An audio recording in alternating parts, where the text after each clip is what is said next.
Hello everyone, it's Mr. Nobody. I'm bringing you another reading from Making Nobody Happy. This is a longer one, so hang in there with me. Crying and the Pains of Growing Up. I have 2 young girls, and thanks to one of them especially, I see a lot of tears. In fact, I see more tears in 1 week than I saw in my entire childhood from all the combined members of my family.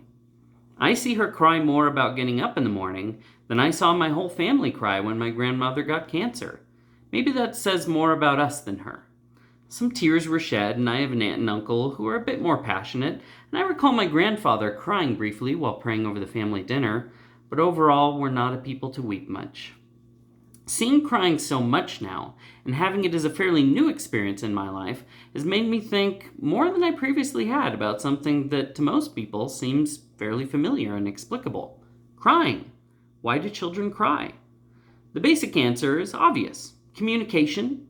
Human babies are born criers. You might say that it's their first language. So what are they saying? They're sending a signal that says, to whoever cares to listen, help! Someone care about me. I'm in distress. I've encountered a problem that I don't understand and can't handle, and I need someone to negotiate it for me. I don't understand and I can't handle it. I am overwhelmed. Then, if there's a parent nearby to receive the signal, the parent comes in with their greater intelligence and capability, and they negotiate that problem for the child. They send the signal, hush, child. Mama's here to take care of it. You don't have to be distressed. The child calms down, presumably, as the problem is resolved, and the parent is calmed as the child ceases their distress. So it's a cycle. It's communication. Pre-verbal, but it's perfectly functional. The adults know what it means, they understand, and the child understands too. And that's a key thing to keep in mind. Crying and distress signals aren't a one-way street. It's a two-way interplay between a parent and their developing offspring.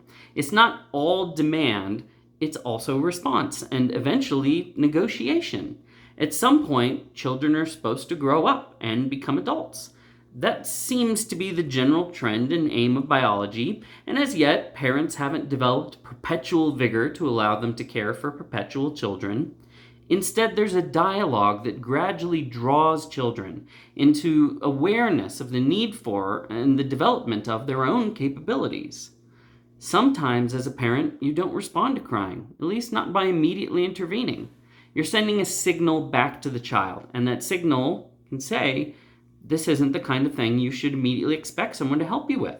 This is the sort of thing you can ignore or deal with. And maybe they cry about it for a while, but at some point they actually have to deal with the problem themselves or learn to live with it as part of life.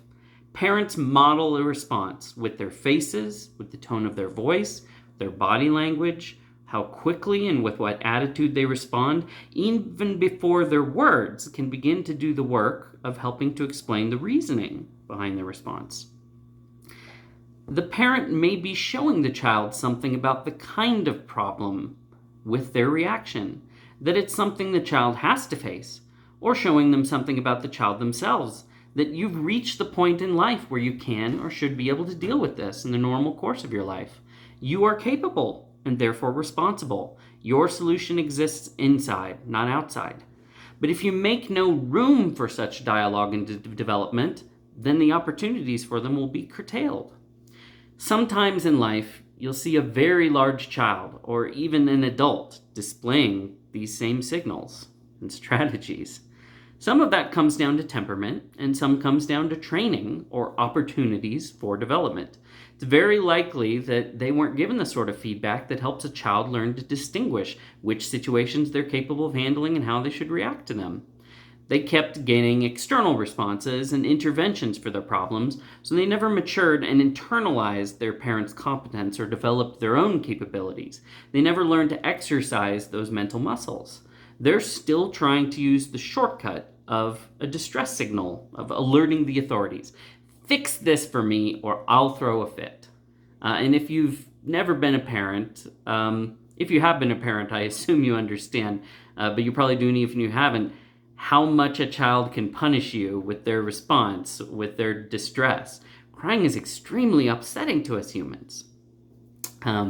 It can feel like torture. So don't underestimate what a child can do for you if you don't fulfill their desires and needs. It's hard. It's hard to push back on. Anyway, this approach works for infants because their parents like them and want to help them, and an infant is justified in taking that kind of attitude. We don't expect infants to be able to handle everything they encounter, and we expect that they're with someone who can. But as they get older, they signal us and we signal back, and we keep each other informed of what we feel they can and can't handle.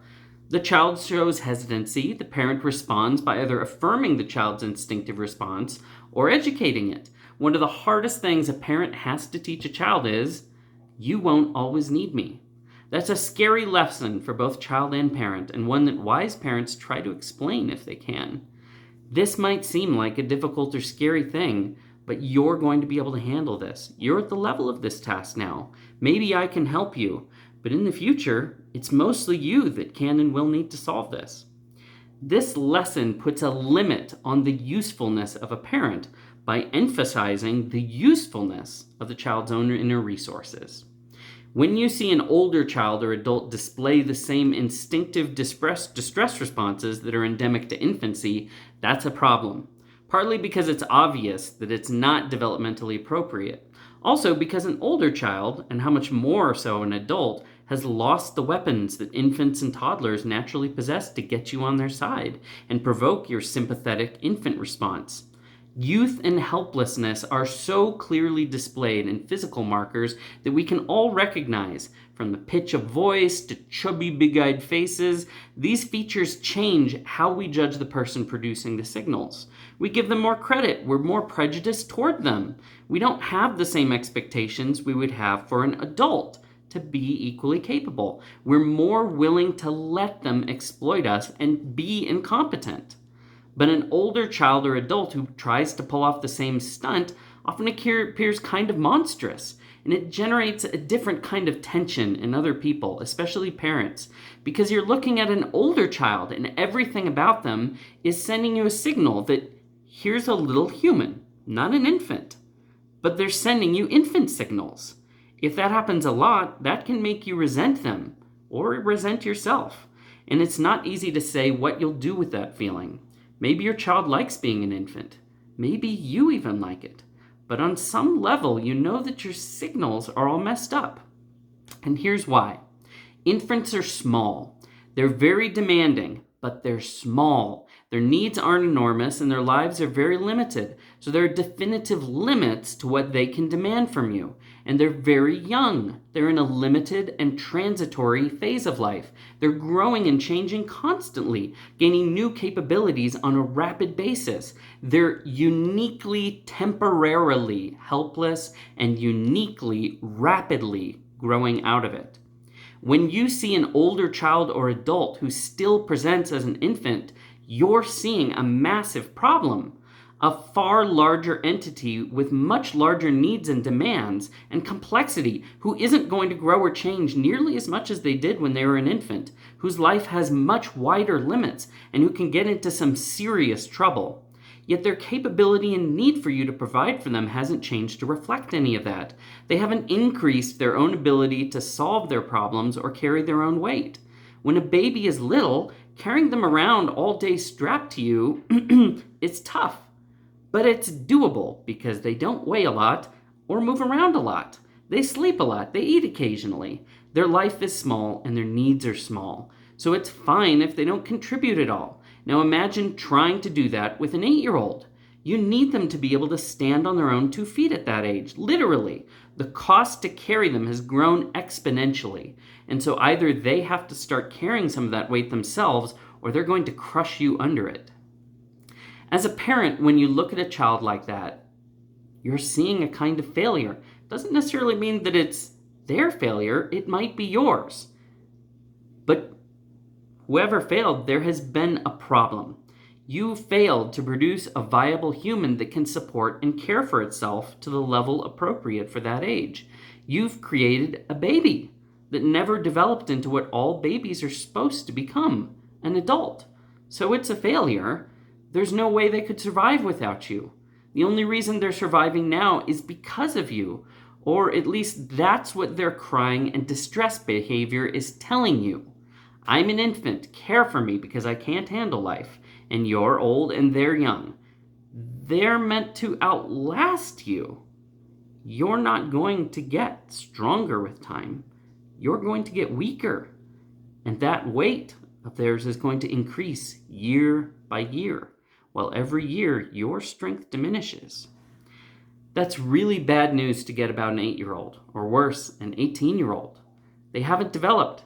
You're stuck with a perpetual infant whose needs and demands are now enormous and growing every day. You're going to have to fight the whole world for them, unless you can keep them captive and confined and tied to your apron strings, and that is itself a kind of cruelty, although it's a perfectly understandable response. Make them live like infants close to the breast, and you can at least reduce